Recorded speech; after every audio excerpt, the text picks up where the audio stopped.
By June, we've got a lot of brown shrimp around. As we get into the fall, later in the summer and early fall, we get these white shrimp come in. They're a little faster. They're faster moving. And these are the last shrimp that we'll see in here in the backwaters. And usually we can get shrimp for bait real easily through the month of October. In November, it gets a little harder. Depends on how quick it gets cold out and the water temperatures, and how much rain we get, how quick the salinity drops. Too much rain and the shrimp start heading for the ocean real quick. So make small loops about a foot in diameter or so and coil it up. And want to do all those until we're done gathering up all the rope. Now you pick the collar up, it's called a collar, and you put it in your hand just like that. Open all your hand up, grab it, okay? There you go. Now you picked up some leads and you want to hang them on this finger and this finger. And these two fingers operate and hold this string, and all those fingers just hold all that material right there, okay? Now you want to grab this right here, the lead line, so that the inside of the net, see all the strings? They're facing away from you, they're not in here by you. And you're going to pull that right hand around, and you're going to swing it around, and your left hand's going to go under, your right hand's going to go around over, kind of like you're turning a big wheel. There it is. Let it sink down, let it sink all the way to the bottom. Now pull on it.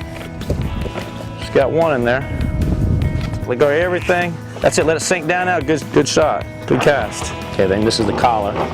You want to slide this in just like that, hold the whole thing, and then we pick up a piece of lead and you hang it on these two fingers. Okay, you're going to come like this, watch, don't let go of anything, I'm just going to show you. You're going to come over the top like that, real hard. Okay, and this hand's going to come underneath, so you're going to kind of spin your hands in the air like that. Okay? Good job, all right, it opened. Now let it sink down, good job. Let's get a few of these shrimp out. We're probably going to need quite a few too.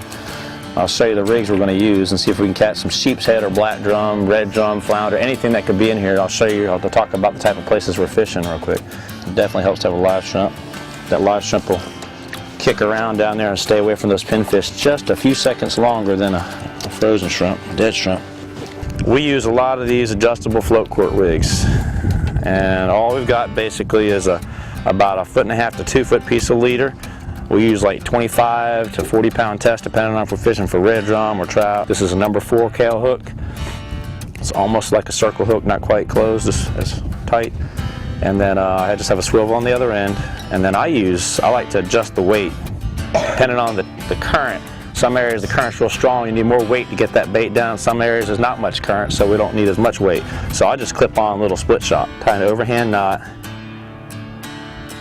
in the line, just one loop overhand, pull through, just so that when I clip the split shots on there, they might slide down and sit against that knot and they won't go down any further.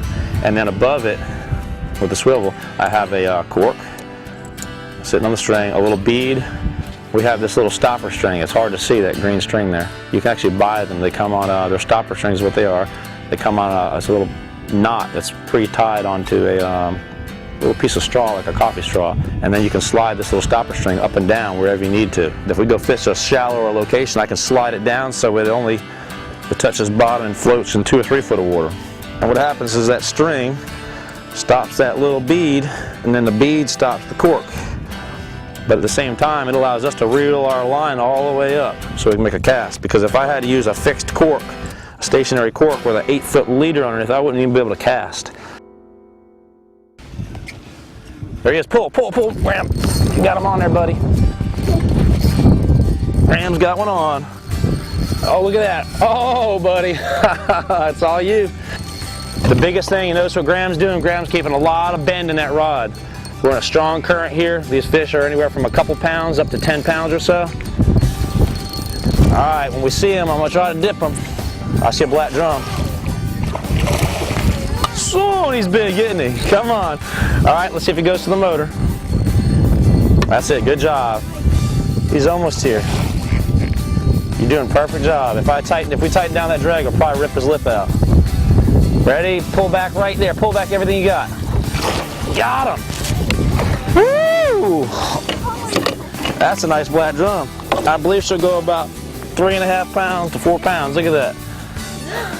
Give me 5 on that one. Remember I was telling you no teeth? Look. Feel his mouth. Put your fingers in there. Feel him. How's it going, guys? You want to eat him? Yeah? All right. We're going to put him in a live well. We call them split shot rigs, or it's like a little Carolina rig. It's the same exact rig. We'll just take the cork off, and it allows us, what we'll do is we have just enough weight on there where it tends bottom, but not enough weight to hold it on the bottom. Like a Carolina rig, most people have a large egg weight on it.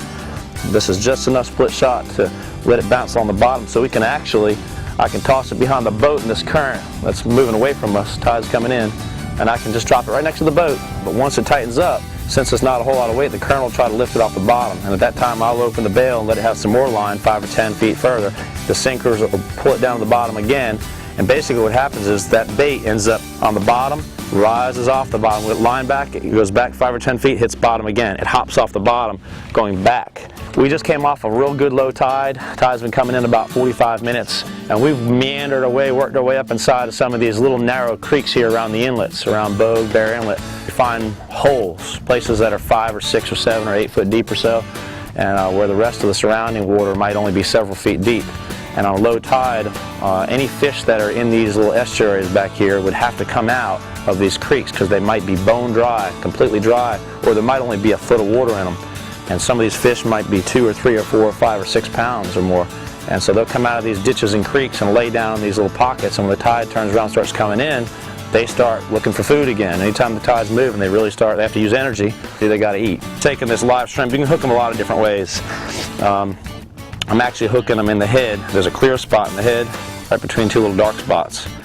And right through that clear spot, and they'll stay alive. What we want to do is we want to ignore if there's little pecks on the rod, we call them little pecks, if the rod's just tapping real lightly. We want to ignore that. What we're looking for is a good thump on the rod. 1 or 2 good thumps. And then I still won't pull. What I'm going to do is I'm going to let him eat, because a black drum doesn't have teeth up front like us. He's got crushers down his throat. I'm going to give him a couple seconds or so to get that shrimp down. And usually he'll get a hard thump, and then within 5 or 10 seconds it'll start swimming off. And when he starts swimming off, that's when I set the hook on him. She's got one on. Reel yours in, Graham.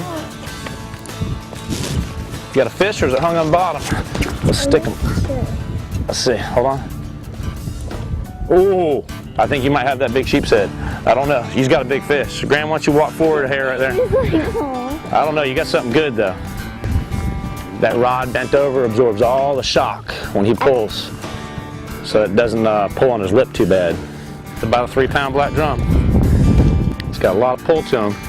They've got a high head on them like a mahi does, and they use that head to their advantage. There you go. Pull up and reel down. Well, he's peeling line off from there. All right, one more time. See if we can get him. There he comes right there. Oh, nice one. Look at this one. Woo. That is a pretty black drum. Look at that black drum you caught, girl. Good job. See those feelers? Just brushing the ground. If a crab or something's below him, it'll move, and he can feel that with the any motion. He can feel through the little feelers hanging off the bottom. He turns right down it real quick and sucks it in. We gotta have something to go to those clams and those shrimp, don't we? All right, Alyssa, point your rod tip to the right. There you go. Graham, put that one in the middle. Yes. That's it. Nice and slow movements with the rod tip. That's it. Good job. You got a big fish on there. Act like he's hung him on the grass on. Let me see it real quick. No, he's not hung on the grass. That's a big fish.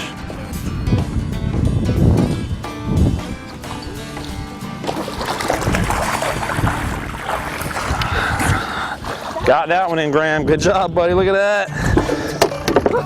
Yeah. I want to see how big that one is Alyssa's got. All right, you step to the other side of the boat. Alyssa, what you got here? You got a dinosaur? What you got? Keep cranking, keep cranking. All right, just a little more. All right, you should be good now. He's going to come in now. Reel down, pull up. That's it. Reel down, pull up. Good job. He's a nice one, girl. When he clears his head, pull back over your head as hard as you can. Right there, pull back over your head. Right now, pull back over your head. Pull, pull, pull. Pull, pull. Pull. That's a big one. That's a big one. Alyssa, I want you to look at what you just caught. Come here. I want you to look at what you just caught. That's a 4.5 to 5 pounder right there. About 4 3/4. That is pretty work right there. Give me 5 on that.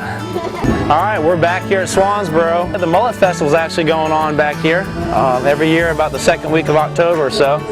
And there's usually anywhere from 5,000 or 10,000 people come through throughout the weekend. So a lot of local arts and crafts and and a lot of good food. So if you're ever down here in Swansboro around mid-October, check out the Mullet Festival. We've caught a mess of clams today. We picked up a bunch of shark's teeth today. We caught quite a few shrimp. We took our shrimp, went and caught a bunch of black drum, anywhere from about 3 pounds to 5 pounds. You did a good job today. Give me 5 on that, people. Good job.